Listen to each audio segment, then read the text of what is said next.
So here's your first look at a retail pair and a fake pair of the New Balance Basement collaboration for the 2002 R, and this is the moss green colorway.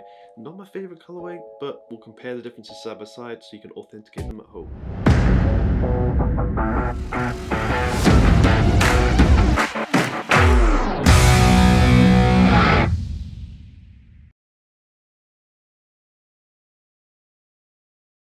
So today we're taking a look at two pairs of New Balance Basement collaboration, the 2002 R. One's real and one is fake. And this video is to help you if you are trying to authenticate your pair at home.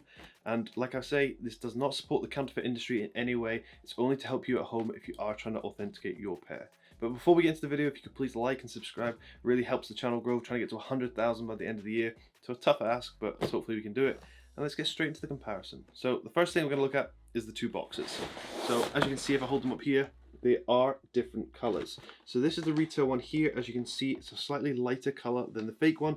The fake one's gone for a dark charcoal gray for the box, which is incorrect. It should be matching that kind of lighter gray, almost a blue hint to it on the retail box. And if you look at the New Balance symbol on the top, you can see differences in the color. Once again, standing out a lot more on the fake box just because of that darker outer side compared to the retail box. In terms of sizing, there is a difference as well. The retail box is probably about a centimeter bigger, and these are both a US 10 in sizing, so they should be exactly the same boxes, but they're not. Let's take a closer look at the labels now. So as you can see from the close-up, the labels are very different. The fake one's based this on an Asian label compared to the retail one. As you can see, the retail one here was purchased in the UK. You can see that the label is very different. You can also see the retail sticker from the store on the right-hand side. As I show them on the screen, I do advise you to pause on the camera so you can compare your label at home to the retail box here. Just make sure there is no differences between your pair at home and the retail pair on screen, as you can see. But the labels are different here, so I can't really compare them. So we'll take a closer look at the shoes because that's what we care about the most. Let's open up the fake one first. So one shoe is wrapped, as you can see here. We'll open up the retail one. The retail one was purchased from eBay. They do have the authenticity guarantee. So they do actually make a substantial claim that all their pairs come through and they get them checked to see if they are authentic. But we'll unbox these and compare them side by side. So here are the two pairs. Can you spot any differences straight away? Let's take a closer look. So the first noticeable difference that comes with this colorway is the retail pair comes with sets of spare laces on both sides. So here is the right side. Here he comes with a set of spare laces, and also on the left side you get a bag with sets of spare laces once again. The difference with the fake ones, no spare laces at all inside the shoe or in the box either. And this is also the same on the left side, no spare laces at all. So if you have a pair at home and they are dead stock, they should have spare laces attached to both shoes and they should come in a bag. Just should be attached. Fake ones haven't done this. The next difference I'm going to point out is on the toe box itself. If I hold them up to the camera, you can see a clear color difference between the two toe boxes and a material difference once again. As you can see, I would say the retail one looks like a more mossy green, and actually more of a green than the fake one. The fake one is green, but it's a little bit more brown and dull compared to the retail one. The contrast in colors is actually quite easy to see on the camera. Also, while I hold them up to the camera, you'll see that there is a material piece cut here on the retail one. As you can see there, it has a slight wave to it where it goes up, down, and then curves back up. Whereas on the fake one, the material piece is cut slightly differently. So as you can see, it just kind of curves out and back in, whereas it's longer on the retail one compared to the fake one, and it's a clear noticeable difference between the two pairs. When comparing the basement logo on both of the tongues, and I'll show you from the close-up here, you can see the color of that basement logo is very different from the retail to fake, with the retail one having a lighter green color behind with the basement text standing out a lot, compared to that fake one where you can see the completely different color and the basement text does not stand out at all. Also, looking at the two laces, you can see a clear color difference between the two laces as I hold them up to the camera here, and a noticeable difference between the lace loophole here in the middle. So you can see it's a very dark gray here on the fake one, and if we compare that side by side with the retail one, you can see the color difference is very obvious and easy to see side by side. Spinning the shoes around to the back, let's take a look at that basement logo on the back heel here. As you can see, a clear difference in color between the two pairs once again, and I would say the fake one stands out a lot more than it does on the retail one. The fake one, I think the text is lighter and stands out and is a little bit bolder and bigger compared to the retail one here. You can see the color of the text is a little bit more subtle. It's a little bit more of a minor detail on the retail one compared to the fake one, where they've made this an obvious spot. In terms of shapes of both of the shoes, quite noticeable difference between the two pairs on the heel of both pairs. As you can see, there's a sizing difference between the two. So when I say these are both a US 10 in sizing, but you can see how chunky the fake one looks compared to that retail one on the back heel. All the materials are cut a little bit differently, so you can just see the fake one looks way chunkier at the back heel and feels a lot different on foot compared to the slim one, or the retail one here, which fits that of a 2002R and just fits a lot better on foot. Spinning the shoes around to the outer side, you will notice they do come with a New Balance symbol that stands out very obviously in that kind of creamy white color. What I'd say is the fake one, this symbol here is much larger on the fake one compared to the retail one. As you can see, the sizing of it is huge compared to the retail one here. It's a lot slimmer and sleeker compared to that fake one where the New Balance symbol looks too big for the shoe. It just looks way too big. This is the same on the inside of both pairs.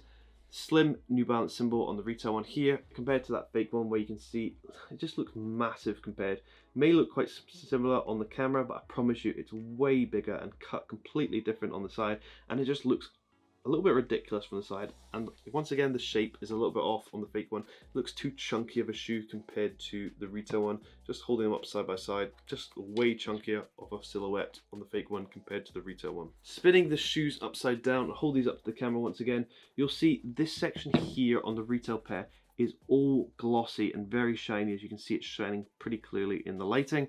If I hold up the fake one, it does shine, but obviously not as much as it does on the retail one. This glossy section in the middle is a lot more obvious on the retail one compared to the fake one, and it's just a noticeable difference. Obviously, when you wear these pairs, the sole is going to get extremely dirty, and it's not going to be a noticeable difference. So I wouldn't look too closely at this unless you have a dead stock pair, because that's an easy telltale sign straight away just how shiny this part is. It's meant to be extra shiny on the retail one and not so much on the fake one. So I will give you a close-up for this, but if you look at the labels of both pairs, and I'll spin this upside down, you can see underneath the tongue the label is very different from retail to fake in terms of the actual print and text on the label.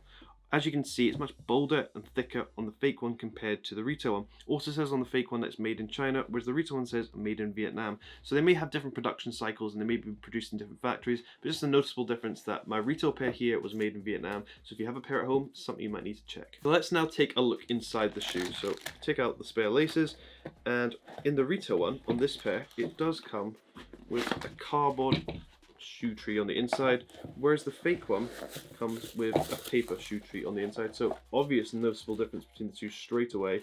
Retail one comes with a cardboard, obviously it says New Balance on the top there, whereas the fake one comes with this paper shoe tree on the inside, which is a clear difference between the two pairs. Let's take out the insole of both pairs. So straight away, looking at the insoles, there's a clear color difference, as you can see on the camera, between the two pairs. The fake one, the insole is a much darker green on the top. However, this time they've got the text pretty much spot on, as in placement wise. In terms of color is the main difference between the two pairs. And spinning the insoles upside down, you will see the text is much more visible on the retail one here. Text stands out a lot more compared to the fake one, where it's a lot more smooth into the insole. As you can see, clear differences between the two. But for the insoles, I'd look at color between the two more than anything else. So I actually did a comparison side by side of the grey ones before this, and the retail pair came with some information that said that the black parts would leak into the green parts, well obviously on the grey parts, but on the green pair it doesn't say anything about that. So I wonder if it's different for this pair. I would doubt it. I would still think there would be some sort of leakage between the two materials, but they didn't include that on this pair, which is a little bit different from the other retail pair. So don't look out for that label because it doesn't come on the retail pair. So I'm not going to point out any differences on the left side because they're exactly the same as they are on the right pair.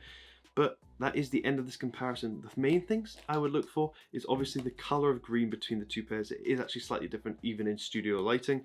Obviously the spare laces that come with the retail one, but only if you have a dead stock pair at home. If it's used, obviously this laces will be completely off and they might not even have spare laces anymore. The next thing I would look at is if you could take the insole out, take a look at the color, but it's only really useful if you are comparing it to a fake or another pair that you have that you know is authentic. So it's quite close.